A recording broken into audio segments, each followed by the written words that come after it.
اس نے آخری دفعہ تب مما بولا میرے کو کہ میری بچی ٹھنڈی ہو گئی.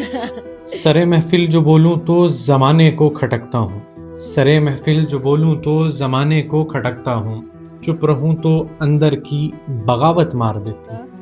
تو اس کی خالہ نے نا اس کو اٹھایا تو وہ بے ہوش تھی. اس کی خالہ کو لگا وہ سو رہی ہے، اس کی خالہ کو یہ لگا وہ سو رہی ہے. اس ملک عظیم کی بیچارگی کا کیا رونا روئیں، کس کے پاس جا کر کے اپنا دکھ سنائیں. میرے ملک میں درندگی انتہا کو پہنچ چکی ہے.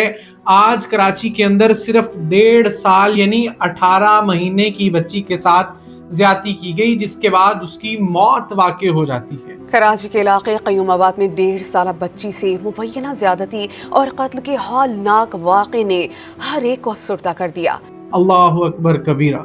18 مہینے کی معصوم بچی، جانوروں سے بھی بدتر یہ معاشرہ ہو چکا ہے.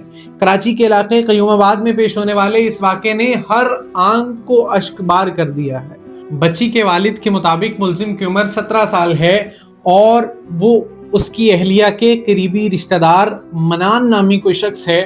منان ہے نا جو اس کا بھائی بنا ہوا ہے، وہ اس کو لے کر گیا. بچی کو کچھ چیز وغیرہ دلانے کے لیے باہر لے گیا. جب واپس آیا تو بچی نڈال تھی. طبیعت بگڑنے پر اسے ہسپتال منتقل کیا گیا، لیکن وہ رستے میں ہی اپنی جان جانے آفریں کے حوالے کر گئی.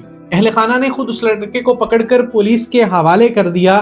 یہ صرف ایک خاندان کا نہیں بلکہ پورے معاشرے کا سانحہ ہے، اور ہم بار بار یہ کہہ چکے ہیں کہ اس طرح کے درندوں کو جب تک سر عام پھانسی پہ نہ لٹکایا گیا تب تک یہ معاملات اسی طریقے سے چلتے رہیں گے.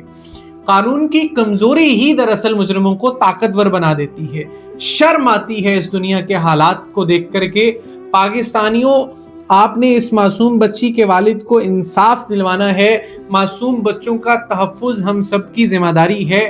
آج وہ قیوم آباد کی بچی ہے تو کل خدا نہ خواستہ اس طرح کا کوئی درندہ میرے آپ کے بچوں تک بھی پہنچ سکتا ہے. یہ اس وقت ہوگا جب ہم انصاف کو فراہم کرنے والے اداروں کو مضبوط بنائیں گے، اور اسلامی قوانین کے مطابق جب اس طرح کے درندوں کو سزا دی جائے گی. افغانستان میں کیا ہوا تھا؟